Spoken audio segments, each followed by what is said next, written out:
So today I'd like to talk to you about hobbies, the stuff that we engage in our free time.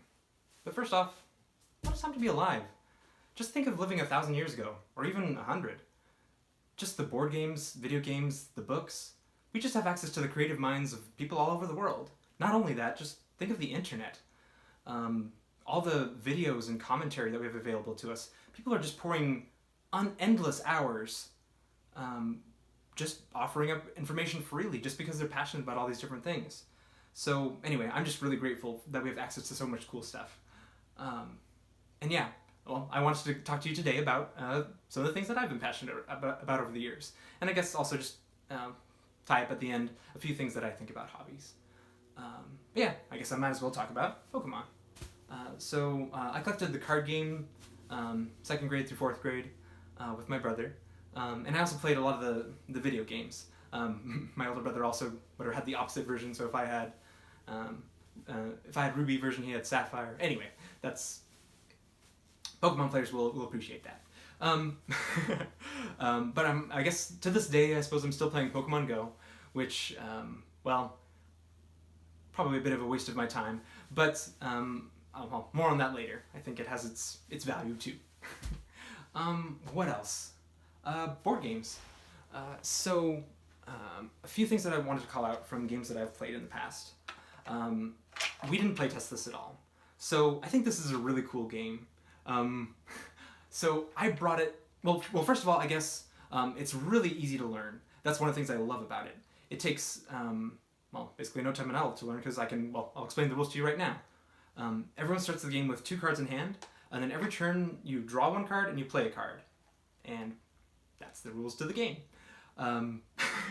So it's a really silly game, and I don't know, I just feel like it's a really good icebreaker. I ended up bringing it to my high school reunion, and well, I ended up playing with someone who I never really spoke with or hung out with during high school, and we had a great time. And yeah, I just find it cool that a board game can pull that kind of thing off. So that's one game that I really appreciated. I guess another game that I wanted to call out, or just talk about generally, is that there's kind of a new genre of game that's more commonly been appearing now. They're called cooperative games, where it's not player versus the other players. It's all the players teaming up against the board game. So in Pandemic, you're trying to save the world from being eradicated by a pandemic, which is epidemic spreading over the entire world. For one, it's a pretty challenging game. I think I have like a 50-50 chance of winning this one. I'm on the difficulty that I set it at. And yeah, I just think that's it's been a pretty cool, I guess, development in games recently that not everyone wants to be all cutthroat. They actually just like to enjoy an evening together trying to win the game. But one thing I guess I would, it's a little bit of a niche issue, but I feel like cooperative games have an issue for if there's one person in your gaming group who is particularly passionate, feels they're smarter than everyone else, and they start wanting to tell everyone else at the table what they should do, it can kind of mess with the, I don't know, I guess the camaraderie of a cooperative game. So one game that I really appreciate is Hobbies, because it's another kind of a goofy setup, but you have a hand of cards, and it's facing outward, and everyone else around the table can see your cards, and you're trying to work together to play the cards in your hand in the right sequence. So the people around the table have to give you hints about what's in your own hand so you can play those cards.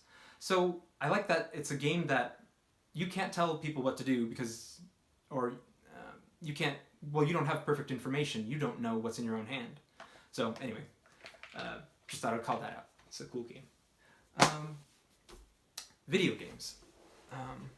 There's just 2 that I wanted to mention because I felt like they had some interesting stories. So Chrono Trigger, for one. This one's a masterpiece. It was on the Super Nintendo, but it's been, it's reached a lot of different other platforms on the DS and on other game systems. I guess one thing that I just call out about this one in particular is it just has a really cool moment that I never forgot.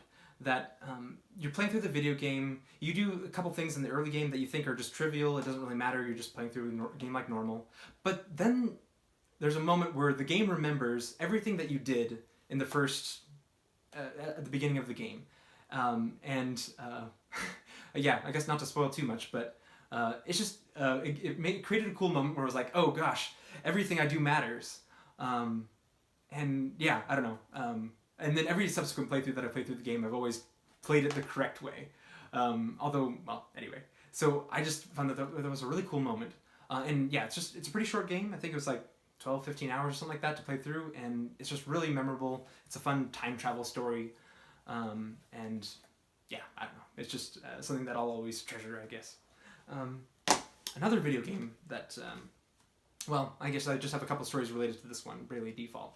So I bought this game right as we were on a road trip to San Juan Capistrano, and I think I beat it by the end of that road trip. So I don't really remember much of the driving. So I guess I appreciate that. The other thing is that two of my friends, well, three of my friends actually, yeah, also played through this game, and it was just funny how they reacted to the game differently.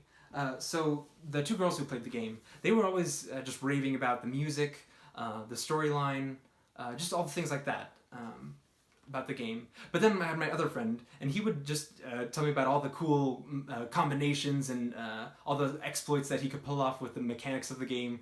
And I don't know, it just it just made me chuckle that people played and enjoyed the same game, but got something completely different out of it.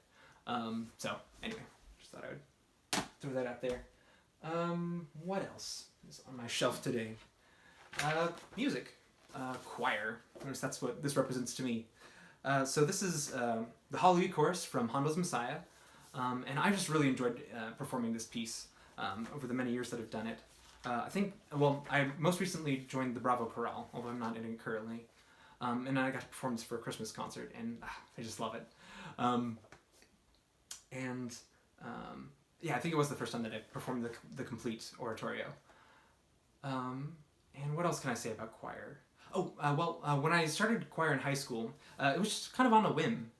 I had moved from from Hillsborough to Milwaukee for my freshman year of high school, and I had no idea what I wanted to take. So on a whim, I just was like, well, choir sounds fun. And yeah, I guess I never would have suspected that just such a small decision would carry over into a passion for music for the rest of my life. So yeah, I don't know. I just thought that was really cool. And well, for one, that choir was absolutely incredible. It was an honor to be in choir with Mr. Baker as our director. And to this day, he's directing a community choir, which I might be angling to rejoin someday. But yeah, I guess we'll see about that one. Table tennis. What to say about this one? So when I was growing up, we had a ping pong table, and I guess I thought I was okay at the game. I played against my brother a lot, and we had a lot of fun with it. But then when I started working at Trail Tech 3 years ago, they had one at work, and I started to play, and I found out that I was terrible at the game. I was the absolute worst in the office. The other worst player than me was the other worst player in the office was probably still better than me, but at least it made a good practice partner. But yeah, after several years, I mean, I played ping pong for all of my breaks. So 15 minutes twice a day, you can't help but get a little bit better. So yeah, I guess that was just really fun. Well, I think by the end of it, I was probably like maybe the top four made us the top four of the company. I don't know, I think we had, maybe 20 regular players who would join in for the tournaments. We would have tournaments like once every 3 months or so. And yeah, it was just, for one, it was just very different for me because I'd never done physical things before, particularly because it's just not my forte. So yeah, no, it was really cool to pour myself into it and get some exercise. Table tennis is definitely an exercise, especially as you get better at it, because you're moving your legs a lot. Anyway, but sadly they got rid of the table, so I've really been needing to get my fix lately. Although I recently joined a health club where I've been swimming and also playing table tennis. So I guess there's a happy ending in that regard. I've been playing a lot against my roommate. one more thing. One thing I would say about table tennis is that from the moment that you play it to, sorry, that's the wrong way to start it. I feel like there's certain activities that you engage in that are really not that fun to start out with. But once you gain a certain level of expertise, they become really fun. Like, I don't know, maybe violin or something like that. That comes to mind. That it's like, man, it's such a slog to become a really great violinist. But once you really get to the pinnacle, then you can really start to dig in and enjoy it. But I feel like table tennis is the kind of thing that, it's just such a goofy thing, and you're just, I don't know, I had a blast from when I was terrible all the way up until when I was playing pretty well. Well, I suppose I enjoyed even more now. But it's just one of those things that, man, I just love that it's fun the entire time. So anyway, that's one other thing about table tennis. D&D. What would I say about that? First off, the game, sure, it's fun, but it's completely dependent on the people that you're playing with. If you don't enjoy the company of the people that you're playing with, you're not going to enjoy the game. Because, well, that's basically what it is. It's just kind of a rule set for having a fantasy discussion with other players. I guess people would describe it as a cooperative storytelling game, where you work with the game master who's providing some of the story, and the rest of the players are interacting with it. They bring their character to the table. Everyone has pencil and dice. And I don't know, the game master will say, oh, there's 3 goblins. What are you going to do? And then like, well, I guess I'll attack it with my sword. Anyway, it's a goofy game, but I've enjoyed it a lot. I started playing after my first year of college. And yeah, I've just been enjoying it with my friends ever since. So yeah, that's about all I can say about that one. Magic the Gathering. So this is a game, let's see, I'm trying to think. I picked it up in 8th grade. I have spent entirely too much money on this game. Well, I guess I know some people have spent more, but anyway, neither here nor there. But yeah, what to say about it? Well, for one, I'm very thankful for friends. I got these deck boxes as a gift, and these are just gorgeous. I love them. What else? So it's a competitive game. You start with 20 or 40 life, and if you can get your opponent down to 0 life first, then you win the game. I guess the format that I enjoy the most is Commander, where you have this legendary creature that commands your deck, and then you, well, whatever, duke it out and try to wipe out the other player.